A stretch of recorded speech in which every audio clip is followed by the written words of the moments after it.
Hello मेरे प्यारे बच्चों, तो क्या हाल चाल। आई होप कि आप लोग बहुत ही मस्त होंगे, तंदुरुस्त होंगे और आपकी पढ़ाई भी बहुत ही झकास चल रही होगी। तो चलिए चलते हैं आज की वीडियो में।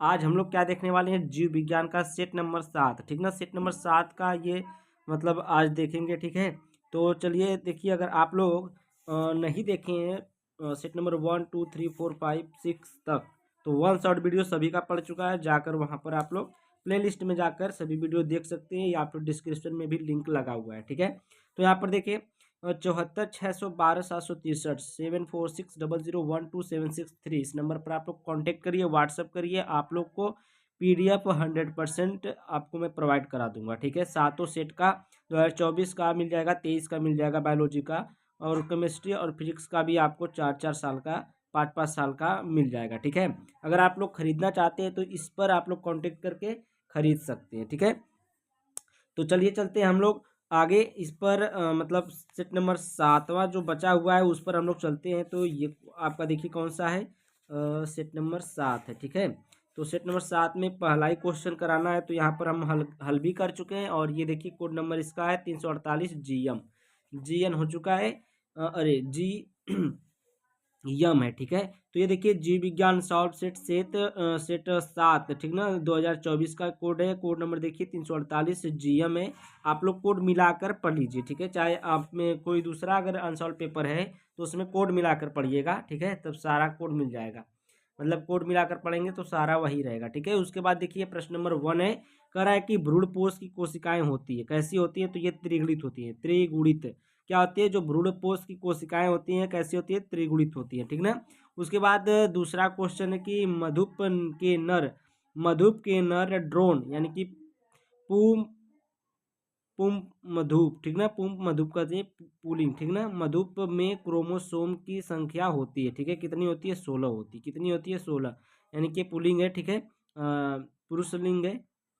इसकी कितनी संख्या होगी, इसमें क्रोमोसोम की 16 होगी। उसके बाद देखिए विषाणु का आनुवंशिक पदार्थ है। विषाणु का आनुवंशिक पदार्थ कौन सा है, DNA अथवा RNA दोनों है। ठीक है, DNA और RNA दोनों होता है इसमें। ठीक है, उसके बाद देखिए जन्मजात उपापचयी ऋतु है। जन्मजात उपापचयी त्रुटि क्या है इसमें, ये देखिए त्रुटि है, ऋतु नहीं, इसको पढ़ेंगे। ठीक है, जन्मजात उपापचयी त्रुटि है, क्या है इसमें, देखिए फिनाइल कीटोनूरिया। ठीक ना, फिनाइल कीटोनूरिया, ये आपका ऑप्शन नंबर क्या, आपका ऑप्शन नंबर पहला वाला सही जवाब होगा। ठीक है, आगे चलते अति लघु उत्तरी प्रश्न पर, यानी कि प्रश्न नंबर 2 जो आपका ये होता है, ये भी आपका एक एक नंबर का ही पूछा जाता है। ठीक है, तो यहाँ पर देखिए फाइलेरिया रोग कारक का जंतु वैज्ञानिक नाम लिखिए। फाइलेरिया रोग के रोग कारक का जंतु वैज्ञानिक का नाम लिखना है। तो यहाँ पर देखिए फाइलेरिया रोग के रोग कारक का जंतु वैज्ञानिक का नाम क्या है, ऊचे रेरिया बैंक्रोफ्टाई है। ठीक ना, बैंक्रोफ्टाई। ठीक है, ऊचेरेरिया बैंक्रोफ्टाई, ये आपका किसका नाम है, फाइलेरिया रोग के रोग कारक का के जंतु वैज्ञानिक का नाम है। उसके बाद देखिए इसमें का प्रश्न नंबर ख है, DNA एवं RNA में कोई एक अंतर लिखिए। एक ही अंतर लिखना है तो बस यही लिख देंगे, DNA में डीऑक्सी राइबोस शर्करा होती है तथा RNA में राइबोस शर्करा होती है। बस इतना ही लिखना है। इसमें क्या लिखना है, DNA में जो होता है डीऑक्सी राइबोस शर्करा होती है, और RNA में क्या होता है, राइबोस शर्करा होती है। DNA में कौन कौन से क्षारक पाए जाते हैं, एडेनिन है, ग्वानिन है, साइटोसिन और थायमिन पाया जाता है।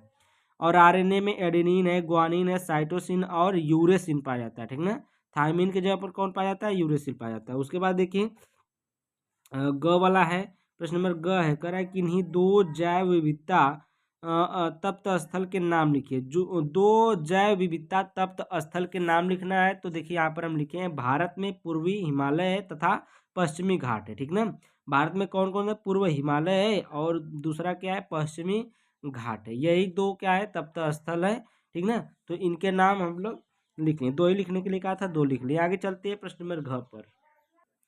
अब देखिए यहाँ पर प्रश्न नंबर 2 का घ है। देखिए मानव वृषण में सर्टोली कोशिकाओं का क्या कार्य होता है, तो मानव वृषण में जो सर्टोली कोशिकाएं होती हैं उनका कार्य क्या है, तो देखिए यहाँ पर वृषण की जनन एपिथीलियम में जनन कोशिकाओं के मध्य लंबी फूली हुई सर्टोली कोशिकाएं शुक्राणुओं का पोषण करती, किसका पोषण करती है, शुक्राणुओं का पोषण करती है। दूसरा है अंगा वाला है, देखिए डीएनए अणु को कौन सा एंजाइम तोड़ता है? तो डीएनए जो अणु होता है उसको तोड़ने वाला जो एंजाइम है, देखिए यहाँ पर एंडोन्यूक्लिएज एंजाइम उसको कहते हैं। डीएनए अणु को प्रतिबंधन एंडोन्यूक्लिएज एंजाइम करता है, ठीक ना। कौन सा एंजाइम तोड़ता है उसको, डीएनए को? तो इसको कौन तोड़ता है? एंडोन्यूक्लिएज एंजाइम तोड़ता है, ठीक है। उसके बाद देखिए प्रश्न नंबर आपका 3 आ जाता है। प्रश्न नंबर 3 में देखिए लघु उत्तरी प्रश्न, ये क्या है? से फर्स्ट है। उसके बाद एक लघु उत्तरी प्रश्न सेकेंड आता है, जो प्रश्न नंबर 4 होता है। प्रश्न नंबर 3 में देखिए क्या है? डीएनए के 4 न्यूक्लियोटाइड इकाइयों के नाम लिखिए। कितने? 4 न्यूक्लियोटाइड इकाइयों के नाम लिखना है। तो यहाँ पर देखिए डीएनए के 4 न्यूक्लियोटाइड के नाम यहाँ पर एडिनिन है। पहला कौन है? एडिनिन, जिसे ए से व्यक्त करते हैं। दूसरा है आपका थाइमिन, जिसको टी से व्यक्त करते हैं। तीसरा आपका ग्वानिन, जिसे जी से व्यक्त करते हैं। चौथा है आपका साइटोसिन, तो ये साइटोसिन है, ठीक है। उसके बाद देखिए जो आरएनए में 4 होते हैं, उसके ये थाइमिन के जगह पर क्या हो जाता है? यूरेसिल हो जाता है। क्या हो जाता है? यूरेसिल हो जाता है, जिसको यू से व्यक्त करते हैं, ठीक है।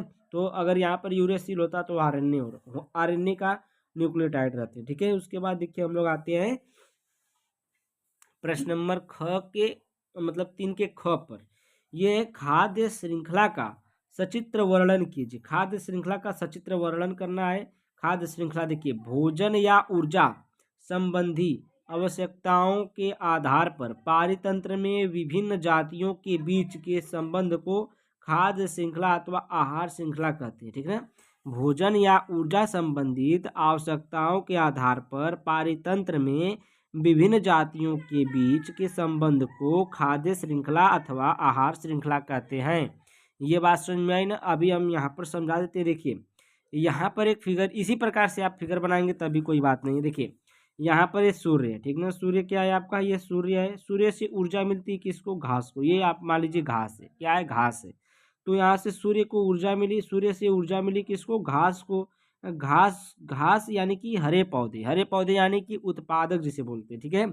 हरे पौधे किसको बोलते हैं? उत्पादक बोलते हैं, या फिर हरे पौधे के। फिर ये घास को कौन खाता है? हिरन खाता है। घास को कौन खाता है? हिरन खाता है। तो हिरन को क्या? पूरा एनर्जी मिलेगी, ठीक है। हिरन को भरपूर एनर्जी मिलेगी।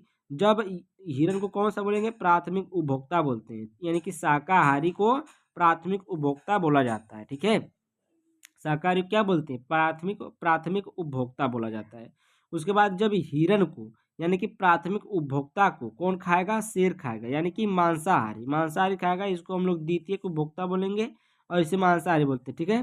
द्वितीयक उपभोक्ता में कौन आता है? मांसाहारी। तो इसमें देखिए क्या होता है, 10% रूल आपको पता होना चाहिए कि जो यहाँ से एनर्जी मिल रहा है, तो इसका जो इस घास में एनर्जी इसको अगर हिरन खाएगा तो इसको 10% एनर्जी इसका मिलेगा, ठीक ना।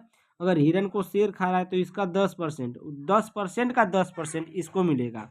फिर जो इसमें आपको 10% का 10% कितना आएगा? 1 आएगा। अब 1% का 10% जब शेर को कोई खाएगा यानी कि मरने के बाद, तब उस चीज़ को मिलेगा, ठीक है। तो इतना कम एनर्जी मिलता है उसमें। आगे चलते हैं हम लोग नेक्स्ट पेज पर और नेक्स्ट क्वेश्चन पर। तो यहाँ पर देखिए है आणविक जीव विज्ञान के मूल सिद्धांत से आप क्या समझते हैं? आणविक जीव विज्ञान के मूल सिद्धांत से क्या समझते हैं? देखिए आणविक जीव विज्ञान का मूल सिद्धांत क्या है? फ्रांसिस क्रिक ने आणविक जीव विज्ञान का मूल सिद्धांत प्रस्तुत किया। कौन क्या था? फ्रांसिस क्रिक ने। कौन कहाँ के रहने वाले थे? ये फ्रांस के रहने वाले थे, ठीक ना। तो इनका नाम फ्रांसिस क्रिक है। ने आणविक जीव विज्ञान का मूल सिद्धांत प्रस्तुत किया। इस सिद्धांत के अनुसार आनुवंशिक सूचनाओं का डीएनए में एमआरएनए व इससे प्रोटीन की तरफ एक दिशी बहाव होता है, ठीक ना। ने क्या बताया कि जो आपका डीएनए होता है और डीएनए में एक सूचना होती है जिसमें एमआरएनए जो होता है मैसेंजर आरएनए, ठीक ना, वो डीएनए में ही पाया जाता है मैसेंजर आरएनए। इससे क्या होता है कि प्रोटीन की तरफ एक दिशी बहाव होता है, ठीक ना। जो आपका मैसेंजर आरएनए होता है ये क्या करता है? प्रोटीन का संश्लेषण करता है या फिर प्रोटीन का मतलब निर्माण करता है, ठीक ना। जैसे यहाँ पर देखिए डीएनए से एमआरएनए से प्रोटीन बना, ठीक है। उसके बाद देखिए यहाँ पर कुछ विषाणुओं में उपरोक्त बहाव विपरीत दिशा यानी कि आरएनए से डीएनए की तरफ भी होता है।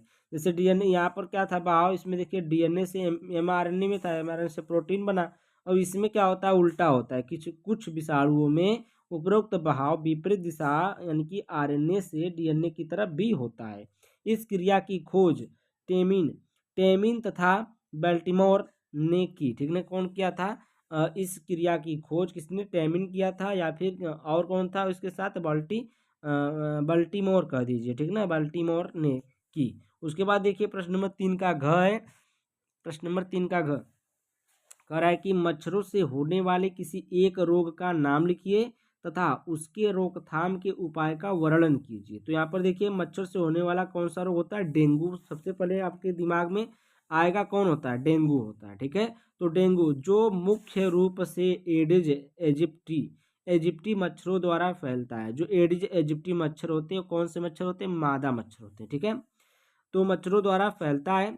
100 से अधिक देशों में पाया जाता है। डेंगू दुनिया में सबसे आम वेक्टर जनित वायरल बीमारी है, ठीक ना। जो आपका ये डेंगू बीमारी है दुनिया में सबसे आम वेक्टर जनित वायरल बीमारी है। ज़्यादातर यही चल रही है, ठीक ना। वायरल में जैसे वायरल वीडियो होती है, ट्रेंडिंग वीडियो होती है, उसी प्रकार से ये डेंगू भी इस तरह चलता है, ठीक है। जिसके कारण हर साल दुनिया भर में 50 से 100 मिलियन संक्रमण और 25,000 मौतें होती है, ठीक ना। कितनी मौतें होती हैं? 25,000 से 50 से 100 मिलियन संक्रमण होते हैं, जिसमें से 25,000 मौतें होती हैं, ठीक ना। कितने? दुनिया भर में। अब देखिए रोकथाम के लिए इसमें पूछा है कि रोकथाम क्या है इसका। तो रोकथाम देखिए, डेंगू डेंगू का मच्छर ठहरे हुए पानी जैसे कूलर, फूलदान, गमले, पुराने टायर, पानी की टंकी, प्लास्टिक के डिब्बे एवं बेकार पड़े हुए बर्तन आदि में एकत्रित पानी में पैदा होता है। जो डेंगू का मच्छर होता है कहाँ पर पैदा होता है? जो अगर पानी ठहरा हुआ आपके घर के आस पड़ोस में अगर पानी ठहरा हुआ तो वहाँ पर गंदा पानी होगा उस पानी में। और जो कूलर में पानी डाला जाता है उस कूलर में पानी में भी ये पैदा होते हैं, ठीक ना। उस पानी को क्या करें? बार बार साफ करें, ठीक है। फूलदान में भी, गमले में, फूलदान के जो गमले होते हैं उसमें, पुराने टायर में होते हैं। पुराने टायर जो आपके घर में या अरे जो गाड़ी में लगे होते हैं, ठीक ना। पानी की टंकी, जो पानी की टंकी बार बार साफ करनी चाहिए, ठीक ना। उसमें लाल दवा डालनी चाहिए। प्लास्टिक के डिब्बे एवं बेकार पड़े हुए बर्तन आदि में एकत्रित पानी में पैदा होता है, ठीक ना। डेंगू का मच्छर यहाँ यहाँ पैदा होता है। घर के अंदर व आंगन में जहाँ भी पानी एकत्रित हो रहा है उसे साफ करें। यही आपका उपाय, रोकथाम इसी तरह से इसका किया जा सकता है, ठीक है। जो भी ये चीज़ें यहाँ पर जहाँ पर ये पैदा हो रहे हैं मच्छर, उसको हम लोग क्या करें? साफ सफाई से रखें, तो मच्छर नहीं पैदा होंगे, न आपको डेंगू फैलेगा। उसके बाद देखिए आपका प्रश्न नंबर 3 का अंगा है। 3 का अंगा क्या कह रहा है कि जैव सूचना विज्ञान क्या है? देखिए कहाँ पर मिलेगा हम लोग को? सेट नंबर 2 में 348 GH में प्रश्न नंबर 6 के घ का दूसरा देखिए, मतलब हम डिटेल में लिख देते हैं कहाँ पर ये मिलेगा। एग्जैक्ट जाकर वहीं पर खोलना है और आपको मिल जाएगा, ठीक है। तो चलते हैं वहाँ पर, हम लोग इसको देख लेते हैं। तो अब देखिए यहाँ पर हम लोग आ गए कौन सा? देखिए प्रश्न नंबर 6 का घ देखिए, निम्नलिखित पर संक्षिप्त टिप्पणी लिखिए। कौन है? जैव सूचना विज्ञान है, इसमें पूछा है, ठीक है। सेट नंबर 2 में ये पूछा है, ठीक है। बार बार ये क्वेश्चन आ रहा है, इस क्वेश्चन को इंपोर्टेंट भी आप लगा सकते हैं। देखिए, यह जीव विज्ञान और सूचना प्रौद्योगिकी का एक मिश्रण है, ठीक ना। किसका किसका? यह जीव विज्ञान और सूचना जो प्रौद्योगिकी होता है उसका क्या है? यह एक मिश्रण है। इसमें जैविक डेटा को संग्रहित करने, विश्लेषण करने और प्रसारित करने के लिए कंप्यूटर तकनीकी का इस्तेमाल किया जाता है, ठीक है। जो जैव सूचना विज्ञान है ना, इसमें क्या किया जाता है? डेटा को, जैविक डेटा को संग्रहित किया जाता है, संश्लेषण करने और प्रसारित करने के लिए कंप्यूटर तकनीकी का इसमें इस्तेमाल किया जाता है। किसका? कंप्यूटर का इसमें इस्तेमाल किया जाता है, ठीक ना। जैव सूचना विज्ञान से जुड़ी कुछ महत्वपूर्ण बातें निम्नलिखित हैं। तो यहाँ पर देखिए कुछ बातें हम इसमें लिखे हैं जो जैव सूचना विज्ञान से जुड़ी है। तो ये देखिए पहली है कि यह एक गतिशील और उभरता हुआ क्षेत्र है। जो आपका जैव सूचना विज्ञान है यह एक गतिशील और एक उभरता हुआ क्षेत्र है, जैसे कि नया नया भी उभर रहा है, ठीक है।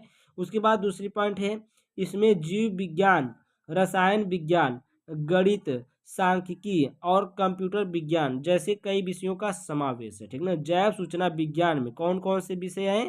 देखिए इसमें जीव विज्ञान है, रसायन विज्ञान है, गणित है, सांख्यिकी है और कंप्यूटर विज्ञान जैसे कई विषयों का समावेश, यानी कि इसमें कई विषय जुड़े हुए हैं, ठीक है। उसके बाद है इसमें जैव सूचना विज्ञान के जरिए जैविक डेटा को व्यवस्थित, संग्रहित और समझने के लिए तरीके विकसित किए जाते हैं। इसमें क्या किया जाता है, जैव सूचना विज्ञान के जरिए जो आपके जैविक डेटा होंगे, ठीक ना, जो जीव विज्ञान से रिलेटेड चीज़ें होंगी, जैव से रिलेटेड चीज़ें होंगी, उसको क्या किया जाता है, इसमें व्यवस्थित किया जाता है, संग्रहित करके उसको समझने की तकनीकी तरीके विकसित किए जाते हैं। ठीक है, तो इसमें यही था आपका। तो आप इसमें देखिए प्रश्न नंबर हम लोग 3 का अंगा तक करा दिए, ठीक ना। प्रश्न नंबर हम लोग कहाँ पर करा दिए, 3 का अंगा तक करा दिए। अगला जो अगली वीडियो आएगी वो आप मतलब उसमें प्रश्न नंबर 4 से लेकर के, ठीक ना, प्रश्न नंबर 4 से लेकर के प्रश्न नंबर 5 पूरा रहेगा। ठीक है, तो आज के लिए इतना इस वीडियो में रहेगा, ठीक है। और अगली वीडियो के लिए आप लोग इंतजार करिए, तब तक के लिए thank you, bye bye for watching my video. अगर वीडियो देखिए, हमारी वीडियो अगर आपको अच्छी लगती है तो वीडियो को लाइक करके जाया करिए और चैनल को सब्सक्राइब कर दीजिए करिए। थोड़ा सा छोटा सा प्यारा से कमेंट छोड़ देंगे तो क्या ही हो जाएगा। ठीक है, तो मैं भी खुश रहूँगा, आप लोग भी खुश रहिए पढ़ करके। Thank you, bye bye for watching my video.